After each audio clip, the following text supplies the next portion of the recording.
Salam kebajikan bagi semua makhluk. Saudaraku semua setanah air,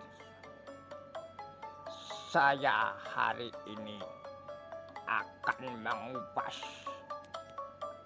pemikiran dari Kanjeng Gusti Pangeran Adipati Anom Mangkunegara keempat. Salah niku Mbah, Kanjeng Gusti Pangeran Adipati Arya nggih. Di mana di dalam serat Pedatomo Pupuh Pucung bait keempat, maaf, bait yang keenam, ya, serat Pedatomo Pupuh Pucung bait yang keenam. Saya akan menembangkan tembang pocong ini. Durung pecus kesusu kaselak besus, amaknani lapal kaya sayit weton Mesir. Pendak-pendak angendakku naning janmo. Cara yang bukan orang Jawa pasti tidak tahu, atau lebih gampangnya orang mudeng, ya enggak? Makanya Mbah mau mentranslate, ya, itu bahasa kerennya mentranslate. Tapi sesungguhnya hanya untuk memberikan gambaran langsung ke bahasa Indonesianya, ya. Artinya dari pupuh pocong atau tembang pocong tadi, bait yang keenam, artinya dalam bahasa Indonesia, sesungguhnya ilmu mereka belum memadai. Tadi yang pertama dikatakan durung pecus kesusu keselak besus, ya, itu artinya sesungguhnya ilmu mereka belum memadai. Amaknani lapal kaya sayit weton Mesir, ya,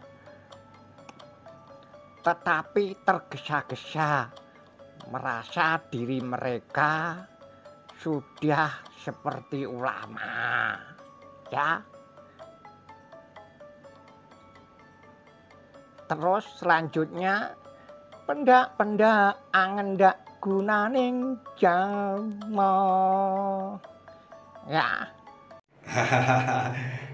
Itu keliru Mbah, bukan tembang pocong. Ngawur wae, tak tutuk pakai gayung nanti.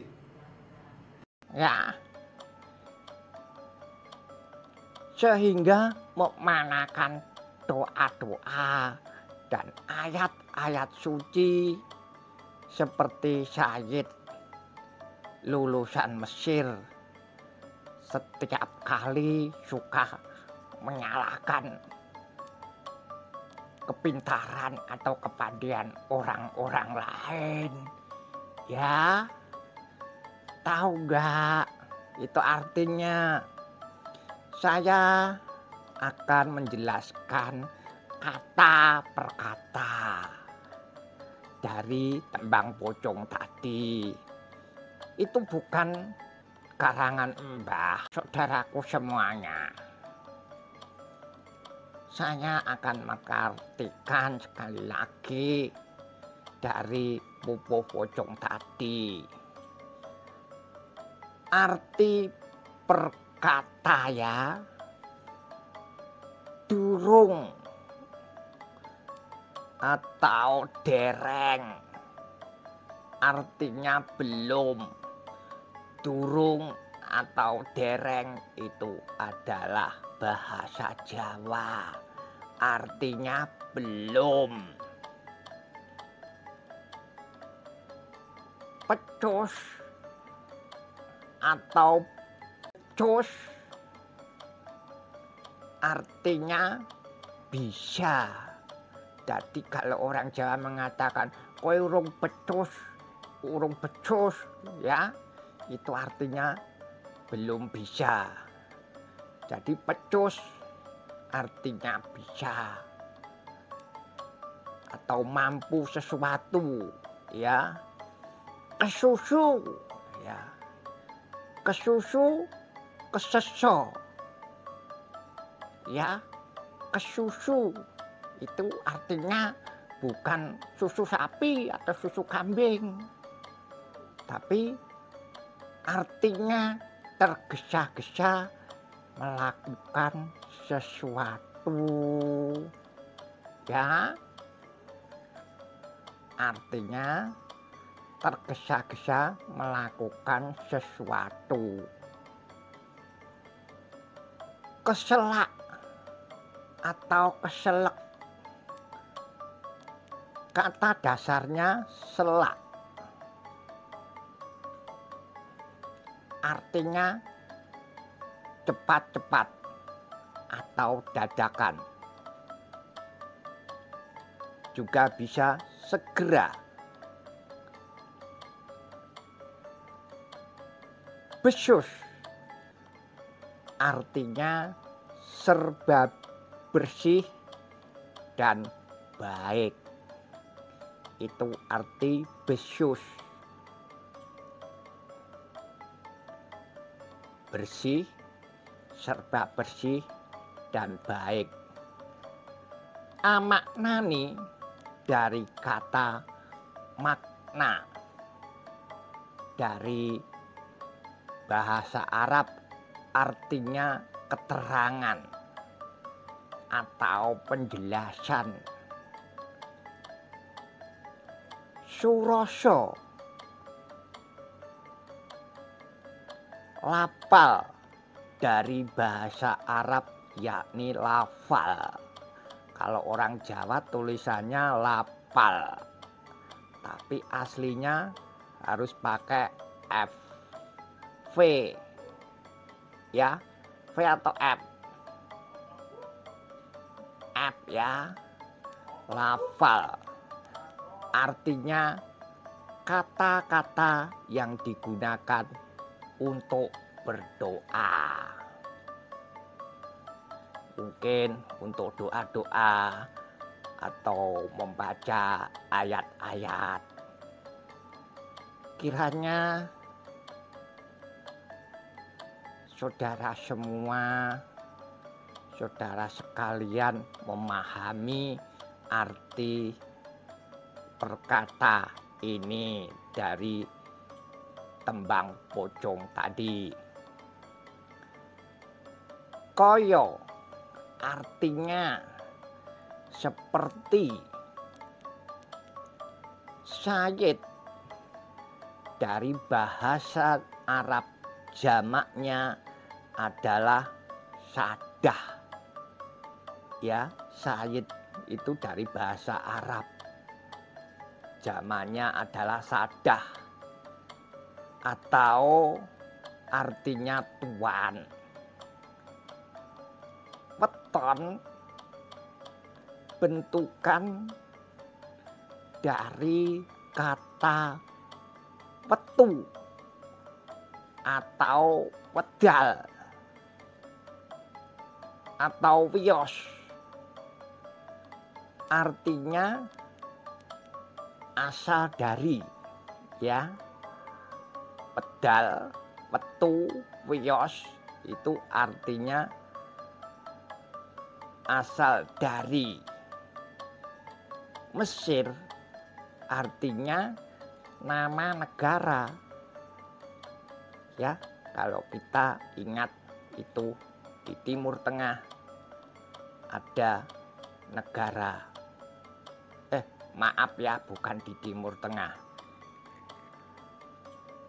pasnya ada di benua Afrika, Mesir itu ya, jangan keliru.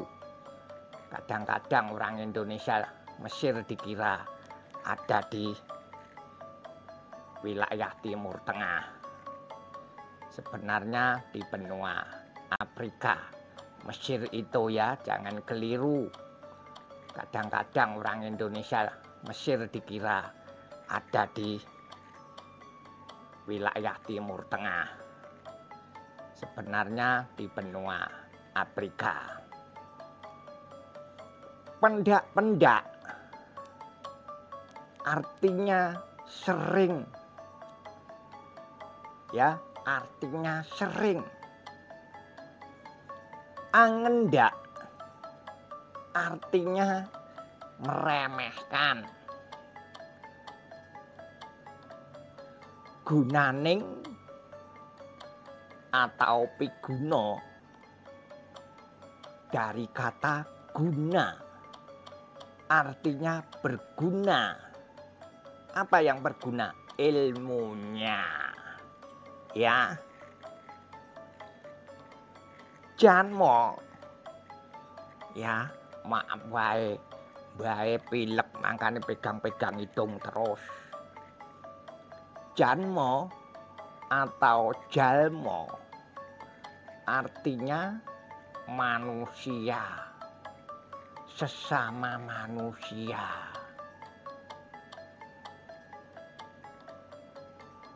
Saudara,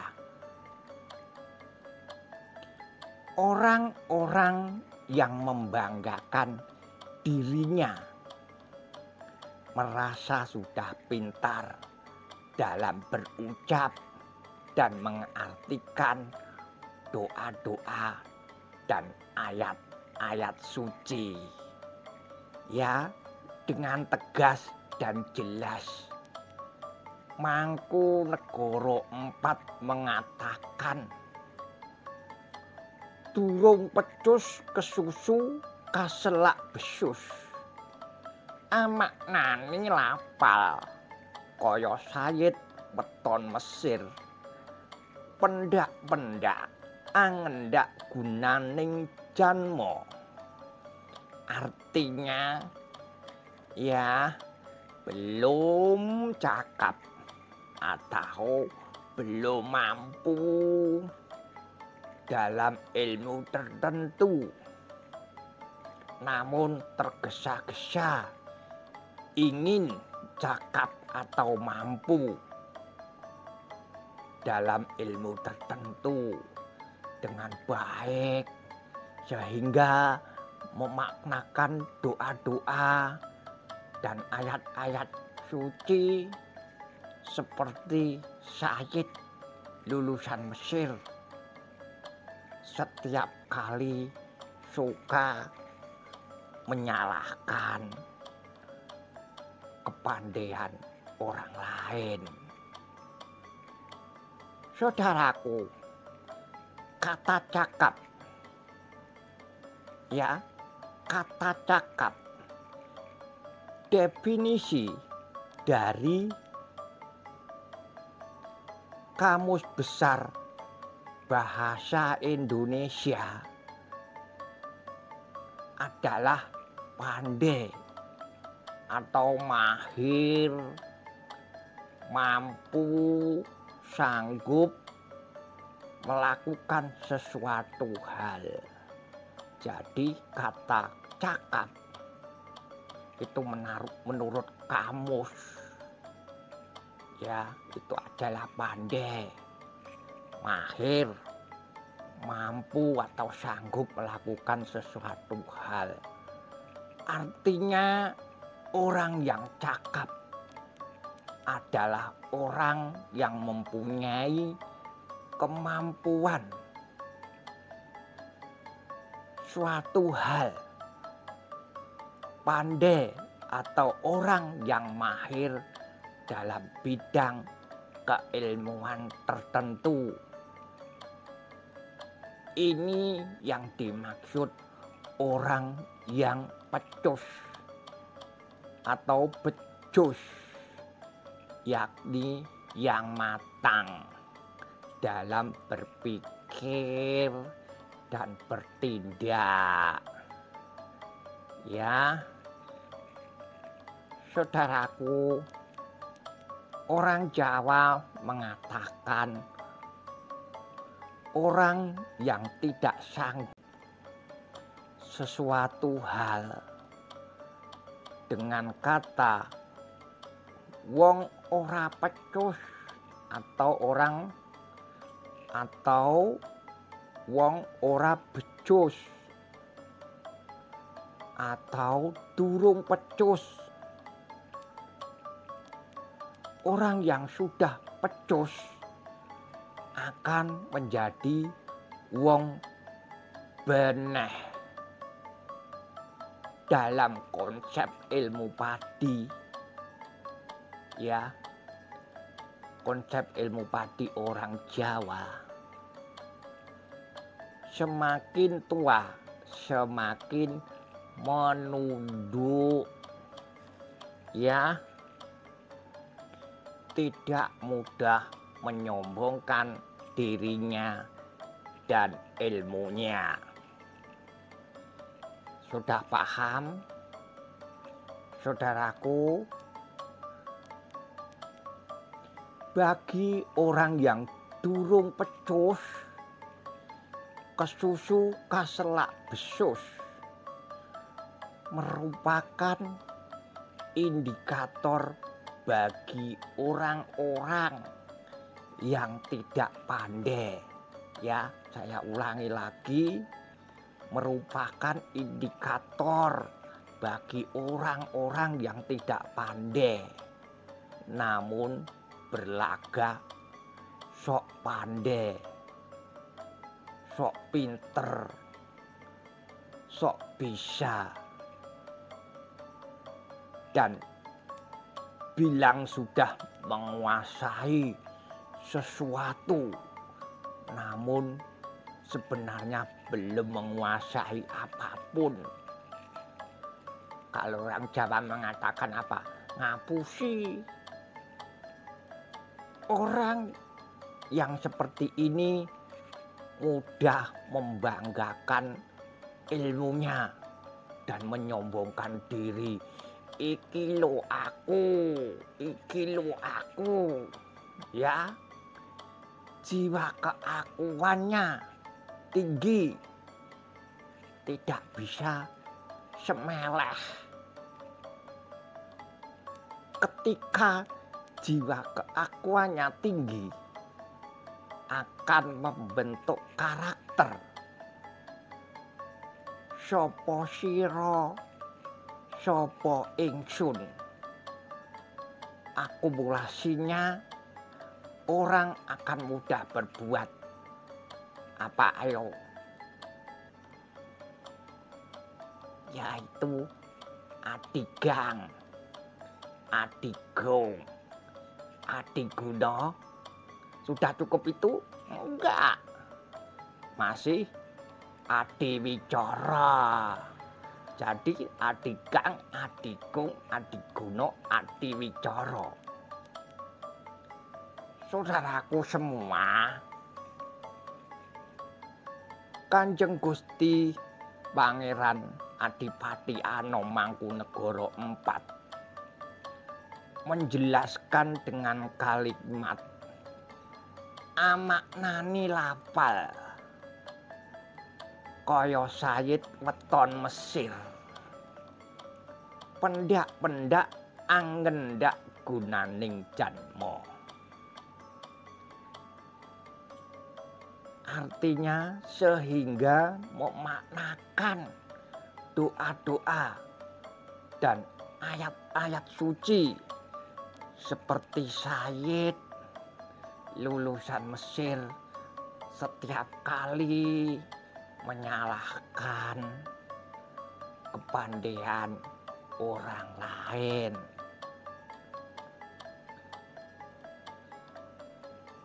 Saudara,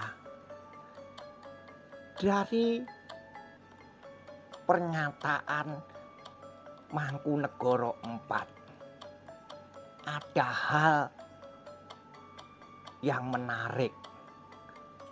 Pertama, dalam kajian kebahasaan, yakni sosiolinguistik. Wah, mbahe pura-pura jadi orang pandai ya, pakai bahasa sosiolinguistik. Adalah ya adanya interpretasi. Maaf, keliru omongane Mbah. Sebab Mbah ya sudah nggak punya gigi. Bukan interpretasi, interferensi ya. Interferensi bahasa, yakni dari bahasa Arab yang diserap dalam bahasa Jawa. Ini yang dinamakan kedewibahasaan. Misal kata amaknani dari kata makna, juga lafal. Lapal kalau orang Jawa, lapal dari kata lafal. Dan syahid dapat diprediksi pada zamannya ya. Serat Wedotama dibuat atau digubah pada periode perkembangan agama Islam yang sedang masif masuk di tanah Jawa. Di sisi lain banyak yang belajar di Timur Tengah sehingga digunakan kosakata kata bahasa Arab yang merupakan sebuah upaya untuk mengakomodir ya, mengakomodir Islam ke dalam budaya Jawa melalui bahasa. Perpaduan ini merupakan bentuk atau model-model Islam Jawa. Kedua, digunakan kata Sayyid dan Mesir. Kata Sayyid merujuk pada keturunan Nabi yang mempunyai kedudukan mulia, terhormat, dan layak dihormati ya, layak dihormati. Apabila ditelisik atau ditilik dari kesejarahannya sebelum pra-Islam, kata Sayyid lazim dipakai ya, lazim dipakai untuk sebutan orang-orang yang memiliki sejumlah keutamaan. Sayyid juga dipandang mulia, terhormat, luhur, terkenal, atau agung di komunitas tertentu. Makna Sayyid adalah tuan. Di Jawa, semakna dengan kata Raden. Dari kata Rahadian, ya, dari kata Rahadian artinya tuan. Raden merupakan gelar kebangsaan di Jawa. Kata Raden juga digunakan untuk menyebut keturunan kiai, anak laki-laki ya. Kalau kiai itu anak laki-laki. Dengan nama Gus dari kata Den Bagus. Tapi jangan diartikan Den Bagus ngarso kae lho. Bukan itu ya. Kadang orang Jawa itu mengatakan Den Bagus itu juga untuk tikus. Juga wah, makanannya dimakan Den Bagus sih. Oh, itu tikus. Tapi ini Gus. Dari kata Den Bagus. Kata Den bentukan dari kata Raden. Rahadian. Sehingga arti dari Gus adalah tuanku yang bagus. Ya. Saudara, indikasi lainnya dari kata Sayyid dalam serat Wedotama merupakan sebuah counter. Ya, counter, bukan counter HP loh ya. Ini kata sebuah counter dan adanya sentimen agama pada waktu itu. Serat Wedotama diklaim sebagai puncak estetika sastra Jawa pada abad ke-19. Pada abad ke-19 yang sangat didominasi oleh para ulama yang terpengaruh oleh paham-paham dari Timur Tengah, khususnya Wahabiyah. Dan ini sebagai kritik terhadap konsep pengajaran Islam yang ortodok, mencerminkan pergulatan budaya Jawa dengan gerakan pemurnian Islam pada waktu itu.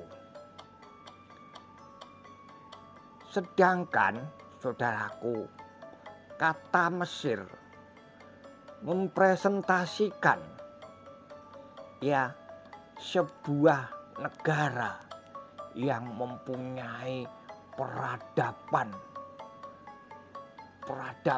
besar dan gudangnya para ulama, artinya orang-orang pintar atau cendekiawan.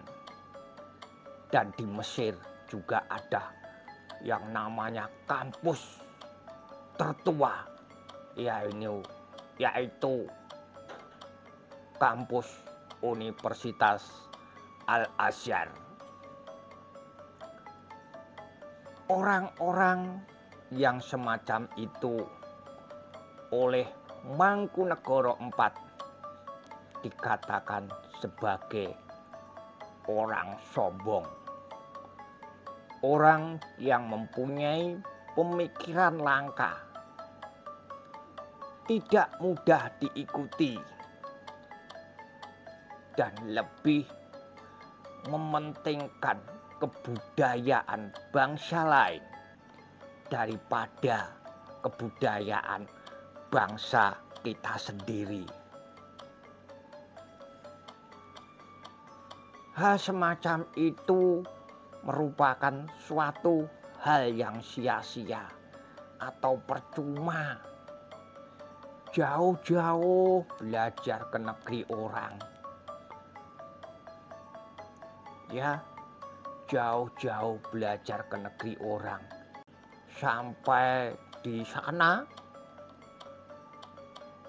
sampai di Mekah, namun tidak diaplikasikan di negeri sendiri dengan baik dan sesuai atau disesuaikan dengan konteks budaya kita sendiri, yaitu budaya orang Indonesia.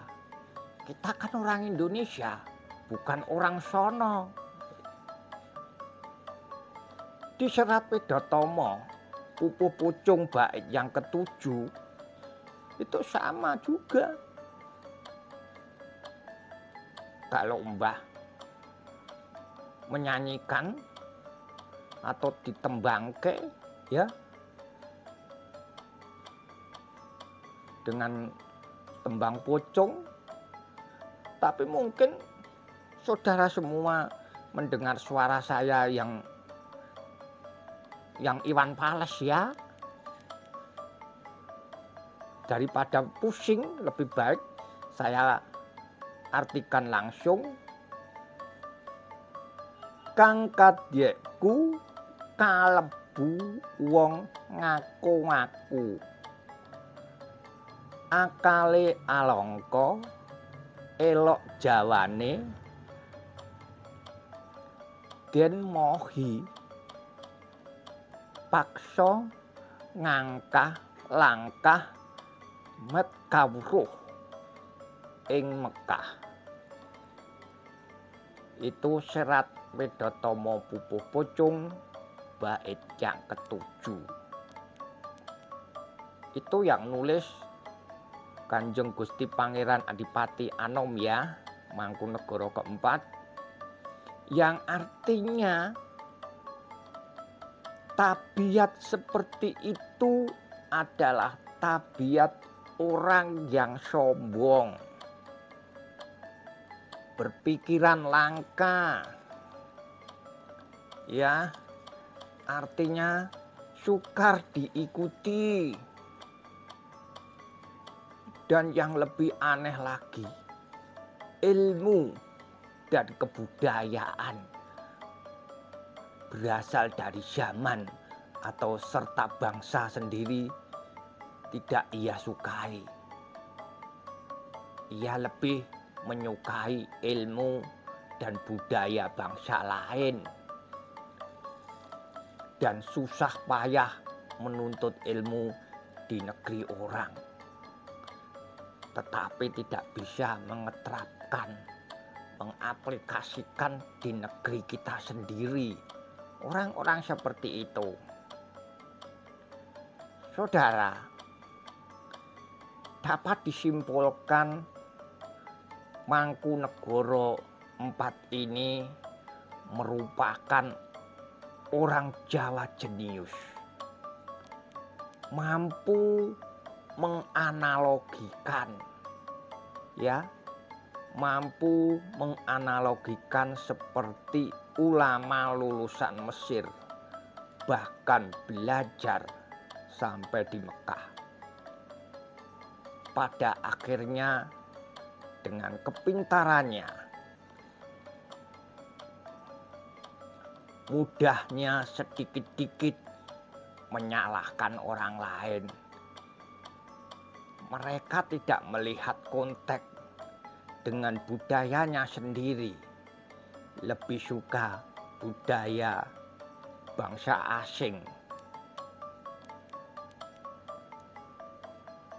Hal ini sangat memungkinkan, ya, sesuai dengan kenyataan saat ini.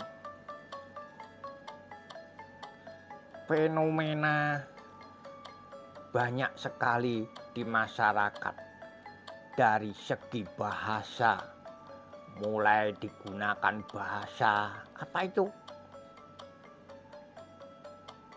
Umi, uti, ahwang, ihwan, dan sebagainya.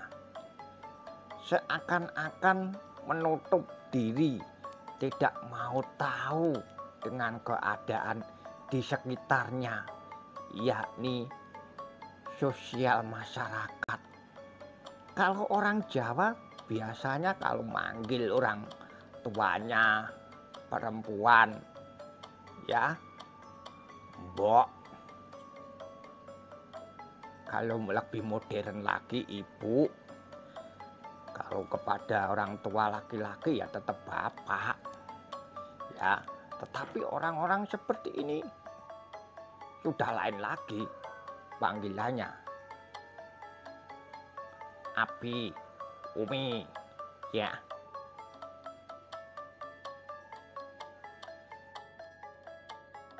Saudara, hipotesanya adalah akar budaya sendiri harus kuat menancap dalam sanubari kita sendiri, sehingga kita mampu mempunyai pondasi kebudayaan saat terjadi intervensi ya, bukan infeksi, intervensi budaya-budaya asing.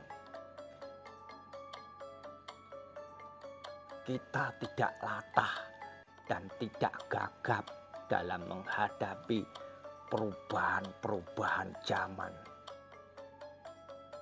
Saudaraku, Jawa kuat kejawaannya, kedalaman rasanya sampai pada manunggaling kawula Gusti. Makna orang-orang yang demikian, yang memiliki kedalaman hakikat dan merayakan budayanya sendiri. Salam rahayu sagunging dumadi. Saya Mbah Jenggot mewakili bocah desa.